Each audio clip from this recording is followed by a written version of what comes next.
जय भारती मेरे भारतीय भाइयों बहनों। आज मैं आप सभी के बीच एक ऐसे विषय पर चर्चा करने जा रहा हूं जिससे मेरे देश में लगभग हर एक लोग कम या ज़्यादा पीड़ित है। वह है गैस की समस्या। गैस की समस्या एक आम समस्या हो गई है। आज लोग गैस से इतना परेशान हैं जिसका वर्णन नहीं की जाएगी।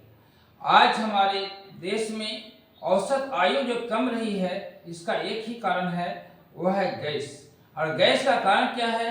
हम लोग को अनियंत्रित खान पान, विशुद्ध आहार, ये सभी हम लोग का कारण है। इसके बाद आरामदायक जीवन, साथ साथ जो है लग्जरियस जीवन, ये सब ऐसा जीवन है, इसमें बहुत सारी चीज़ें ऐसी होती है जिसके कारण हम लोग बीमार हो रहे हैं, गैस बन रही है। तो आइए सबसे पहले गैस का दो मुख्य कारण के बारे में बताएं। पहला मुख्य कारण है भोजन का न पचना। हमारा भोजन में कहीं गैस नहीं होता। यह भोजन यदि सड़ता है तभी गैस बनता है, अदरवाइज गैस रहने की कोई चांस नहीं, क्योंकि हम लोग गैस वाला भोजन नहीं करते। हम लोग जो भोजन खाते हैं वह शुद्ध भोजन होता है, अच्छा भोजन होता है, साफ सुथरा बना करके पकाया हुआ होता है, अच्छे ढंग से पकाया हुआ होता है। लेकिन पेट में जाने के बाद गैस बन रहा है, इसका मतलब यह है कि भोजन नहीं पचना। तो पहला है भोजन पचता नहीं है, अर्थात वो सड़ता है तो गैस बनाता है। इसका दूसरा एक कारण है मलाशय का साफ न होना। मलाशय एक टंकी जैसा है और इसके अंदर में जब हम मैदा वगैरह या बहुत सारे मांसाहार खा करते हैं तो ये मलाशय की दीवारों में चिपक जाता है और यह चिपका हुआ मल हमेशा गैस बनाता रहता है और गैस नीचे न जा करके ऊपर की ओर आता है, पूरे शरीर में फैलता है। तो मलाशय का साफ ना होना ये दूसरा कारण है। यही दो ही कारण है जिससे कारण गैस बन रहा है। अब आइए हम लोग जानते हैं कि इसको कैसे हम लोग दूर करें। मलाशय को साफ करने के लिए हम आपको एनिमा पॉट के बारे में बताए हैं। हमारा इसमें इस भारतीय फिटनेस चैनल पर एक वीडियो डाला हुआ है, एनिमा पॉट सभी बीमारियों का इलाज। एनिमा पॉट का आप लोग उपयोग करें, आपका मलाशय साफ हो जाएगा। दूसरा है कि हम लोग पाचन कैसे नहीं होती, पाचन क्यों नहीं होता, क्यों सड़ता है भोजन, इस पर हम लोग चर्चा करेंगे। तो सड़ने का मुख्य कारण है कि हम लोग समय से न खाना। हमारा जो आमाशय है, आमाशय में एक रस निकलता है जिसे जठर रस कहते हैं, अग्न्याशिक रस कहते हैं, आवासिक रस कहते हैं, अग्नि कहते हैं, अलग अलग नामों से इसको जाना जाता है। यह रस सूर्योदय के बाद शुरू होती है, तेज होती है और सूर्य अस्त होते ही धीरे धीरे कम हो जाती है। यदि आप 9 बजे रात में खाना खाते हैं, 9:30 बजे खाना खाते हैं, तो वो खाना पचेगा नहीं, सड़ेगा मीन्स गैस बनाएगा। इसलिए हमारे देश में एक है, वो है जैनी लोग सबसे ज्यादा स्वस्थ हैं और स्वस्थ होने के कारण भारत में सबसे अमीर भी हैं वो। तो जैनी लोग का कारण क्या है? उन्हें धर्म से जोड़ दिया गया है कि जब सूर्य उदय होगा तभी खाएंगे, सूर्य अस्त होने से पहले खाएंगे। यदि काम करते हुए कहीं सूर्य अस्त हो गया तो रात भर पूरा निराहार रह जाएंगे, भूखे रह जाएंगे।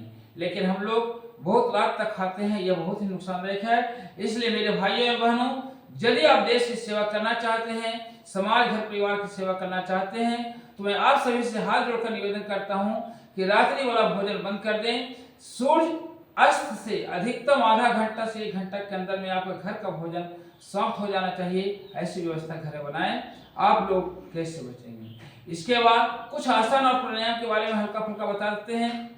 जिनका भी गैस बन रहा है उन्हें देखेंगे ये वाला भाग सख्त हो गया होगा, इस सख्त भाग को दबाएंगे, इस तरह से करें, इस तरह से दबा करके इसको ढीला करें।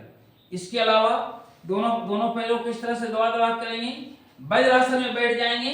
वज्रासन में बैठ करके भोजन करने के बाद जब आपको लगता है कि गैस बना रहा है या गैस बनाता है, तो भोजन करने के बाद इस अवस्था में बैठ करके आंख बंद करके कुछ ध्यान लगाएं, किसी भगवान का ध्यान लगा सकते हैं, लगाएंगे। तो वज्रासन में इस तरह से बैठें, इससे आपको भोजन पचने में आसानी होगी, आसानी से पचेगा। इसके अलावा कुछ और सूक्ष्म व्यायाम बता दें। इसमें मंडूकासन से बहुत ही फायदेमंद है। इस प्रकार से मुट्ठी के अंदर में अंगूठा डालें और ये दोनों को नाभि के दाहिने बाएं हाथ को रखें और सांस भरते हुए 3 बार ऊपर की ओर देखते हुए, ध्यान रखें सिर ऊपर की ओर होना चाहिए, इस प्रकार से करेंगे मंडूकासन। पूरा सांस बाहर छोड़ करके ऊपर की ओर देखना है। इसमें जितना देर आप सांस बाहर छोड़ कर रख सकते हैं रुकेंगे, और जब सांस लेने की आवश्यकता हो तो धीरे धीरे सांस लेते हुए वापस आए। यह क्रिया 3 बार इस तरह से करनी है। 3 बार इस तरह से हाथ को रख करके, फिर हाथ इसको पलट करके, फिर हाथ इस तरह से 3 और 3 6 बार इस तरह से क्रिया करें। यह आपको बहुत ही लाभदायक होगा।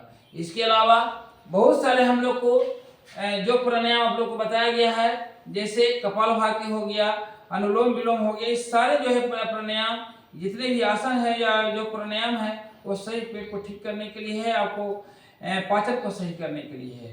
इसके साथ आप लोग भोजन के अंदर में जो विशुद्ध आहार है वो ना लें। जैसे दूध हम लोग को लेना नहीं है। यदि बहुत जरूरी हो तो रात में 1 गिलास दूध पी सकते हैं। दूध की जगह आप छाछ, मट्ठा, दही का उपयोग करें, ये लाभदायक होगा। लेकिन दूध न लें, अच्छा रहेगा। घर में आप जो है चीनी सबसे हानिकारक चीजें हैं, जो कि वो गैस बनाने का काम करता है। चीनी को बिल्कुल ही अवॉइड कर दें। जो बाजार से आयोडीन नमक आ रहा है, उस आयोडीन नमक को हटा करके सिंधा नमक का उपयोग करें घर में, ये बहुत ही फायदेमंद होगा। बाजार से जो तेल आ रहा है, जो डिब्बा बंद तेल आ रहा है, उस तेल के जगह पर अपने से मशीन से निकलवा करके तेल लेकर के आए, खरीद के लेकर आए। अपने शरीर के लिए आधा घंटा 1 घंटा का समय दें।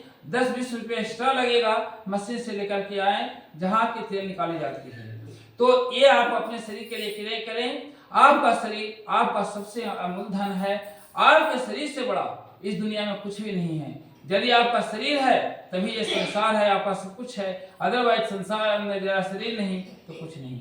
आज हम सभी दूसरे के लिए समय देते हैं, भाई भतीजा जो कोई भी मांगता है, टोला पड़ोस के लोग, समाज के लोग, देश के लोग, कोई भी मांगता है समय देते हैं, लेकिन अपने शरीर के लिए समय नहीं देते। मैं आप सभी भारतीय भाइयों बहनों से निवेदन करूंगा कि कृपया अपने शरीर के लिए आधा घंटा 1 घंटा समय दें।